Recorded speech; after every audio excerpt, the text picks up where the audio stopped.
صدای علیه شهیده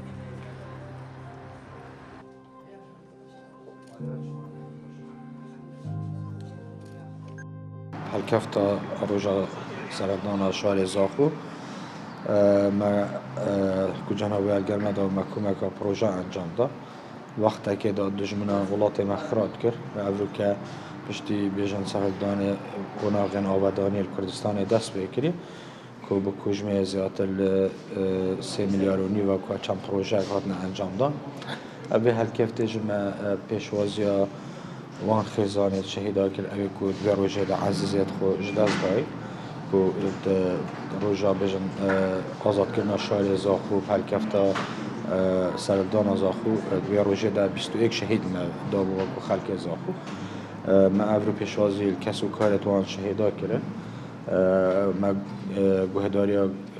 داخواسیت وان کرنو ما دلنیا کردن که اما که حکومت حریم کردستان سروکاتی آرزار جناب سروک حکومت حریم کردستان ده پال پشت و پشتوانی کسو کارت شهید آبن و بر همه خوی نوان بوده و همی شهید کردستان که ابرو کردستان برف قناقت پیش کفتنه و آبادانیت شد